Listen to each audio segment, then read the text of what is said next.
मित्रों, आपका हार्दिक स्वागत है। आपके बीच में भारतीय जनता पार्टी के राष्ट्रीय प्रवक्ता आदरणीय गौरव भाटिया जी उपस्थित हैं। आदरणीय गौरव जी से आग्रह है कि आप सबको संबोधित करें। आभार और धन्यवाद प्रेम शुक्ला जी। सभी पत्रकार बंधुओं को नमस्कार। और जैसा आप सबको ज्ञात है,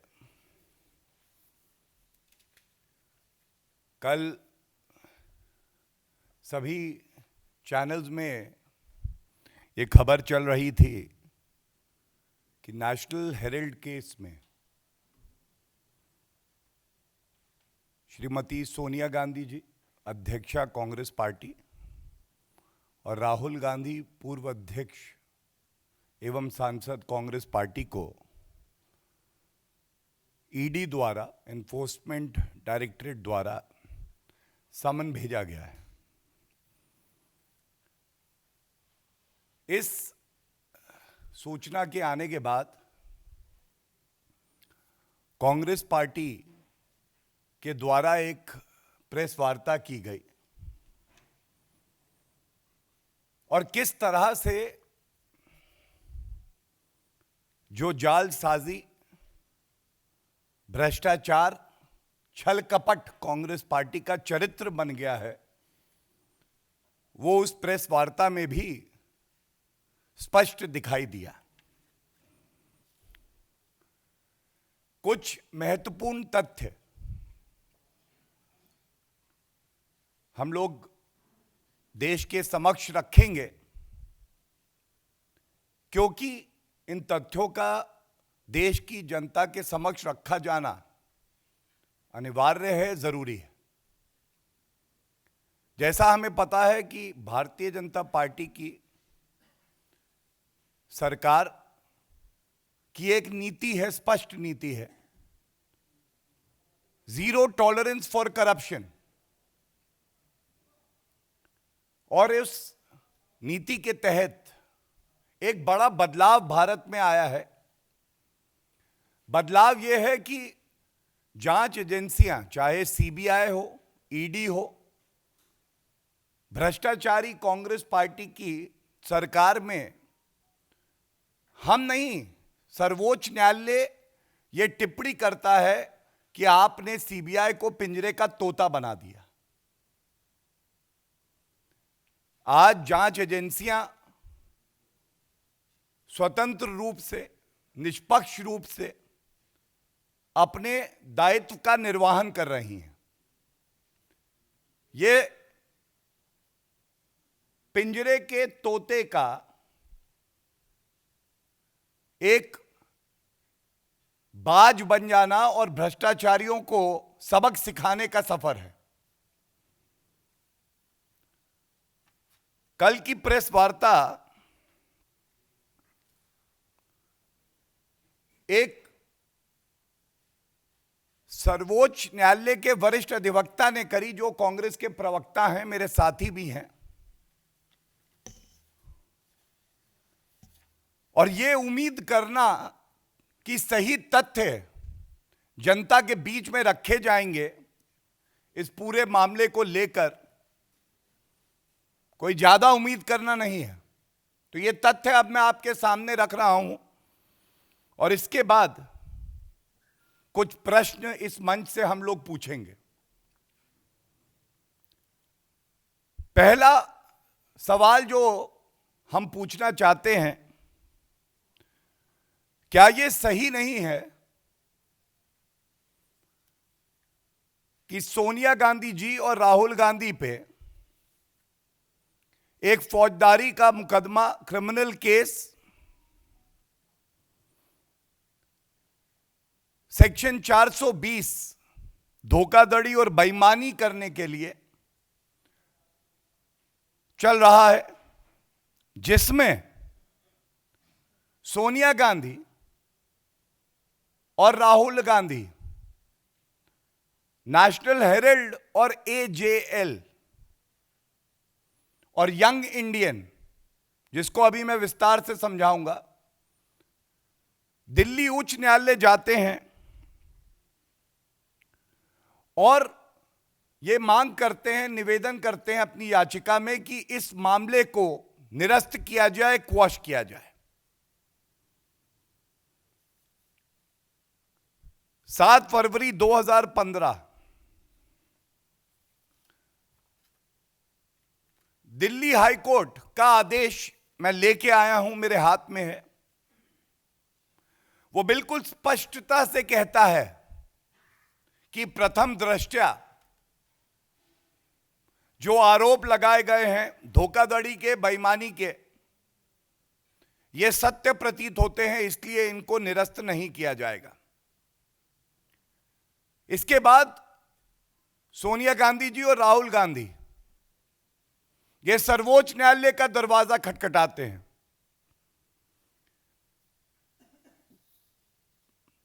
12 फरवरी 2016, और मैं शब्दशः पढ़ देता हूं जो सर्वोच्च न्यायालय ने अपने आदेश में कहा। The supreme court stated, and I quote, insofar as the determination rendered by the High Court in rejecting the prayer for quashing the proceedings against the petitioner is concerned, we find no justification in interfering therewith. प्रथम दृष्टया जांच में ऐसे साक्ष्य आए कि Delhi high court और माननीय सर्वोच्च न्यायालय दोनों ने इस मामले को क्वॉश करने से मना कर दिया, तो कांग्रेस पार्टी की यह जिम्मेदारी क्या नहीं बनती है कि इन तथ्यों को भी अपनी प्रेस कॉन्फ्रेंस में जनता से बांट लेते, बताते उन्हें। यह तो हो गया सच्चाई को दबाने का कार्य। अब ये जो तथ्य मैं रखने जा रहा हूं, ये सारे के सारे न्यायालय के आदेशों से, इनकम टैक्स डिपार्टमेंट और एपेलेट ट्राइब्यूनल जो इनकम टैक्स का है उसके आदेश से लिए गए हैं। ये सवाल सोनिया गांधी जी और राहुल गांधी आपसे देश की जनता पूछ रही है। ये पहले तथ्य रख दूं। एसोसिएटेड जर्नल लिमिटेड नामक एक कंपनी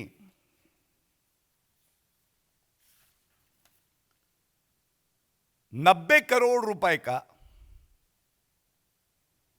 लोन देती है एक और कंपनी जिसका नाम है यंग इंडियन।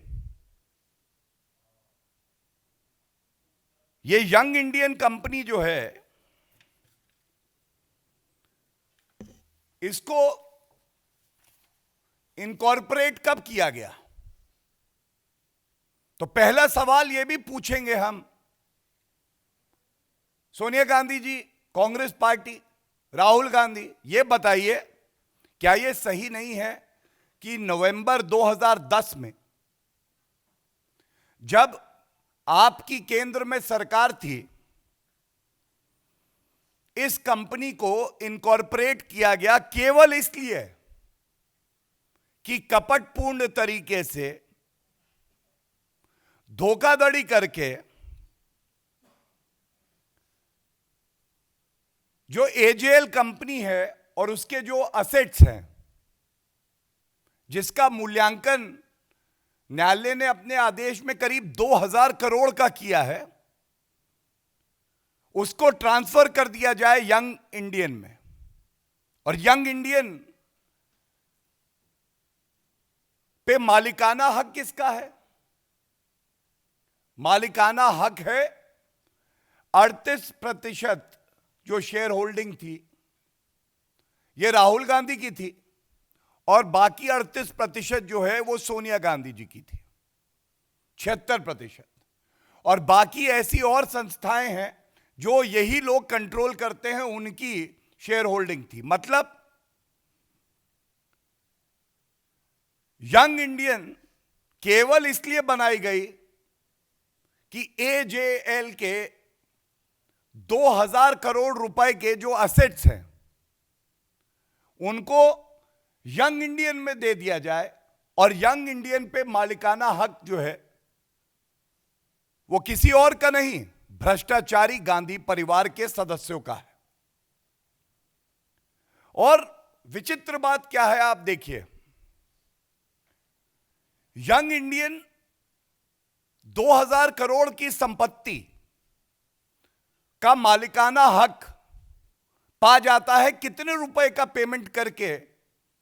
एजेएल को 50 लाख। 50 लाख रुपए 2000 करोड़ रुपए की संपत्ति के मालिक बन जाओ। और कल प्रेस वार्ता में अभिषेक मनु सिंघवी जी ने बार बार कहा कि 90 करोड़ रुपए कांग्रेस पार्टी का, जो कि एक पॉलिटिकल पार्टी है,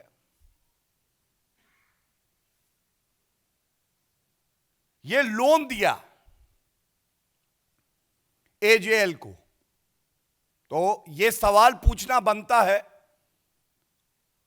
सरकार कांग्रेस पार्टी की, आप सरकार चलाना अपनी प्रतिबद्धता नहीं समझते, भ्रष्टाचार का स्टॉक एक्सचेंज चलाना आपकी जिम्मेदारी और प्रतिबद्धता है।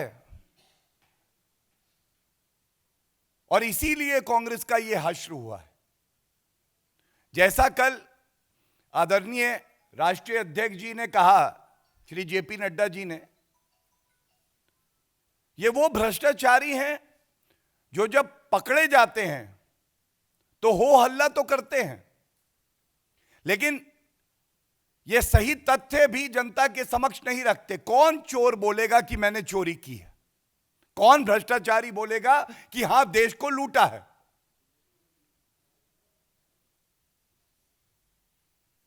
और भ्रष्टाचारी हैं,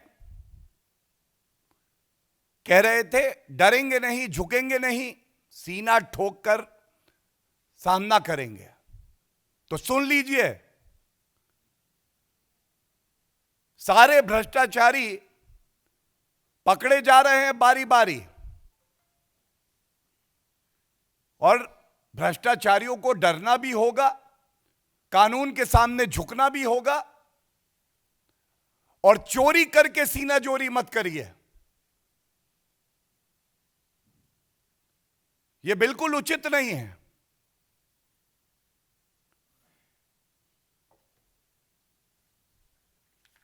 अब यह सवाल कुछ पूछ रहा हूं, उम्मीद है कि अगर हिम्मत होगी तो सोनिया गांधी जी खुद देश के सामने आएंगी। इस देश ने बहुत सम्मान दिया है आपके परिवार को, आपको, राहुल गांधी को। कल यह कहा गया कि एजेएल नेशनल हेराल्ड की बहुत बड़ी एक विरासत है, महात्मा गांधी जी का नाम लिया गया, और भी जो सम्मानित भारत के आदर्श नेता रहे उनका नाम लिया गया। अगर आप विरासत ही बचा रहे थे तो उसी विरासत को आपने यंग इंडिया इसको बेच दिया। ये कैसा विरासत बचाना है कि विरासत को बचाते बचाते आपने उसका दाम लगा के और यंग इंडियन नामक कंपनी जिसके आप मालिक हैं उनको बेच दिया। दूसरी बात ये बताइए, ये जो यंग इंडिया कंपनी आपने इनकॉर्पोरेट करी, ये 2010 में करी, 3 महीने के अंदर अंदर from incorporation to asset transfer 2000 crore का ये पूरा हो गया। क्या यह बात सत्य नहीं है कि एक जल्दबाजी थी आपको कि ये 2000 करोड़ रुपए का मालिकाना हक आपका हो जाए? ऐसी क्या जल्दबाजी थी? और इनका जो मोटिव था, हर क्राइम के पीछे एक मोटिव होता है, मोटिव यही था कि सबसे पहले हम अपनी सत्ता का दुरुपयोग करके लाभ लें, 2000 करोड़ रुपए के जो असेट्स हैं उस पे हमारा मालिकाना हक हो जाए, और कर की चोरी, टैक्स इवेजन, 1 रुपया टैक्स ना देना पड़े, इस मंशा से यह किया गया। तो यह सवाल पूछा जाएगा आपसे कि क्या आपने 1 रुपया भी टैक्स सरकार को उस वक्त दिया? मेरा तीसरा सवाल यह है, ये तथ्य तो आपने स्वीकारे हैं, 90 करोड़ रुपए एक पॉलिटिकल पार्टी, कांग्रेस पार्टी, जिसको भ्रष्टाचारी पार्टी भी कह सकते हैं, अपने खाते से, जो कि आम आदमी डोनेशन देता है, एक कंपनी को देती है लोन के तहत। 90 करोड़ का यह लोन है। 2000 करोड़ रुपए की संपत्ति उस कंपनी के पास है। तो क्या वो संपत्ति का कुछ अंश बेच के 5% से भी कम आएगा, इस लोन को नहीं चुका सकता था? और अगर ये 90 करोड़ का लोन कांग्रेस पार्टी ने दिया, तो ये जो संपत्ति और मालिकाना हक कंपनी पे है, ये तो कांग्रेस पार्टी के पास आ जाना चाहिए था। ये एक और जो भ्रष्टाचार का आपने छोटा सा बच्चा कंपनी के नाम पे यंग इंडियन बना के और खुद सारी संपत्ति को हथिया लिया। ऐसा क्यों किया सोनिया गांधी जी, ये जरूर बताइएगा। तीसरी बड़ी बात एक और बहुत महत्वपूर्ण है, यह उच्च न्यायालय के आदेश में है। नेशनल हेराल्ड बिल्डिंग जो एजेएल द्वारा ओन की जाती है, उस इकलौती बिल्डिंग से 60 लाख रुपए महीना, 60 लाख रुपए महीना रेंटल इनकम थी। जिस कंपनी के पास एक संपत्ति से 60 लाख रुपए रेंटल इनकम आ रही है, तो क्या वो यंग इंडियन की जगह, जिसने 50 लाख रुपए दिए हैं, ये रकम नहीं दे सकती थी? आप सोचिए किस लेवल का भ्रष्टाचार ये भ्रष्टाचारी परिवार करता है।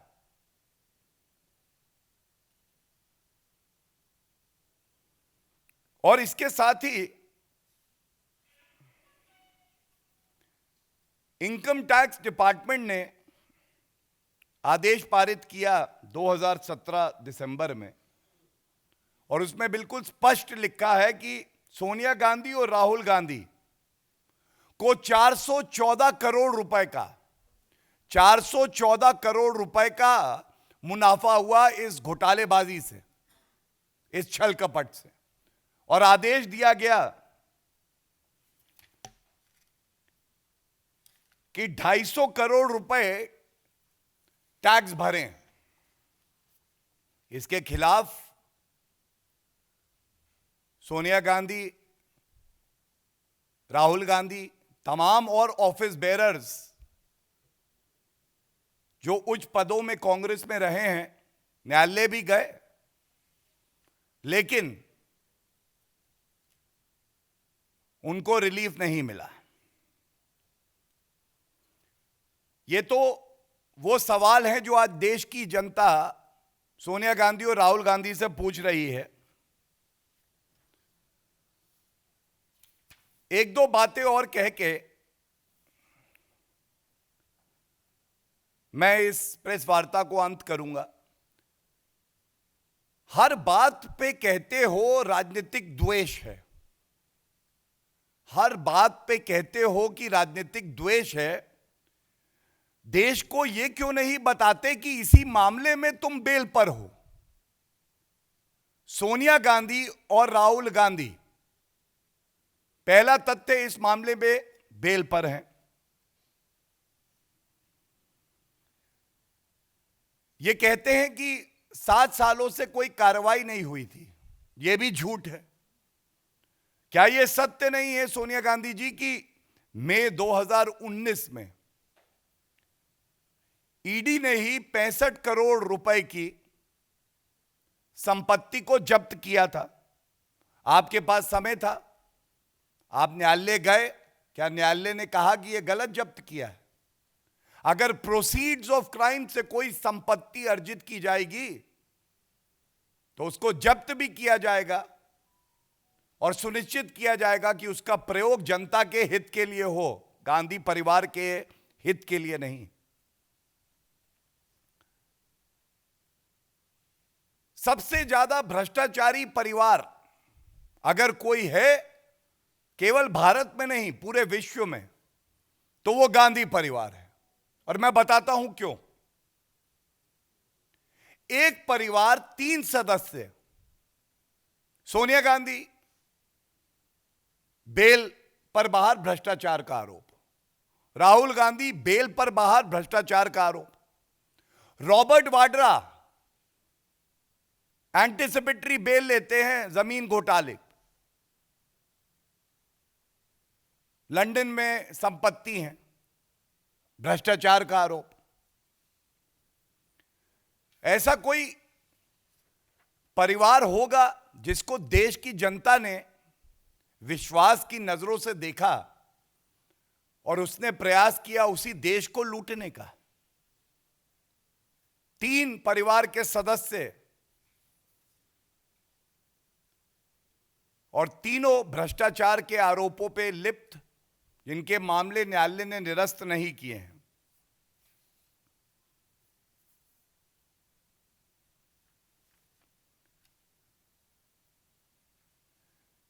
ये तथ्य इसलिए बड़े महत्वपूर्ण हैं क्योंकि जो जांच एजेंसियां हैं जो अपना कार्य कर रही हैं ईमानदारी और निष्ठा से, कल की प्रेस वार्ता में जिन शब्दों का उपयोग किया गया है वरिष्ठ नेताओं द्वारा कांग्रेस के, पालतू चहेते, एक समय जब कांग्रेस पार्टी की सरकार थी, मैं तब भी इस शब्द का प्रयोग नहीं करूंगा, लेकिन यही सोनिया गांधी, राहुल गांधी सीबीआई ईडी के डायरेक्टर को समन करते थे और रिपोर्ट बदलवा देते थे, क्योंकि सर्वोच्च न्यायालय ने कोलगेट मामले में कहा। और अब कानून की ताकत और जांच एजेंसियों की ताकत है कि जब वो समन भेजते हैं तो सोनिया गांधी थरथर कांपती हैं, राहुल गांधी जानते हैं उन्होंने भ्रष्टाचार किया है तो घबरा जाते हैं, और किसी को बख्शा नहीं जाएगा।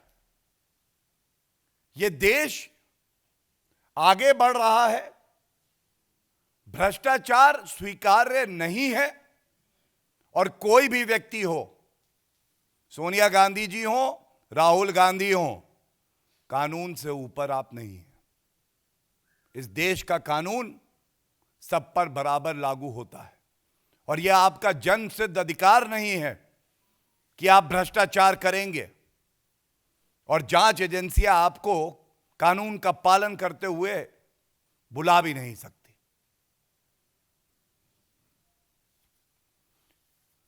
ये सारे तथ्य आपके समक्ष रखे हैं। हम लोग आभारी हैं कि आपने अपना समय दिया।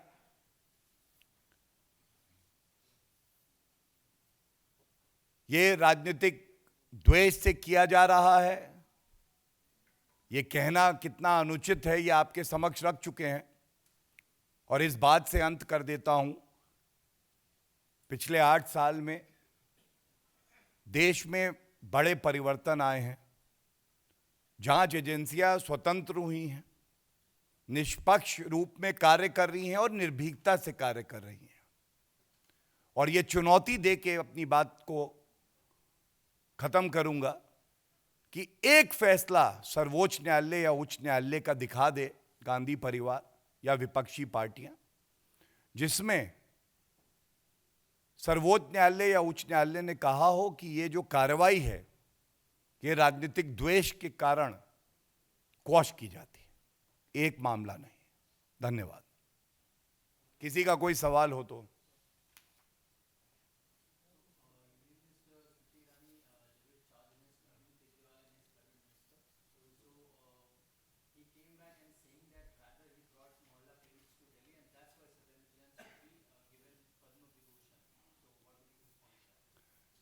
देखिए, जैसी मेरी जानकारी है, इस विषय पर स्मृति ईरानी जी ने कल एक प्रेस वार्ता करी थी और आज भी वो इस विषय पर पत्रकारों से बातचीत करेंगे। मैं कुछ ज्यादा ना कहते हुए केवल एक बात कहूंगा, अगर भ्रष्टाचारियों को दर्द हो रहा है तो ये देश के लिए अच्छा है और न्यायालय में सबकी आस्था होनी चाहिए। 10 दिन की अगर ईडी रिमांड पर न्यायालय ने सत्येंद्र जैन जी को आदेश पारित करके दिया है, इसका ये मतलब है कि प्रथम दृष्टया कुछ साक्ष्य, कुछ सबूत जरूर होंगे। Anyone else?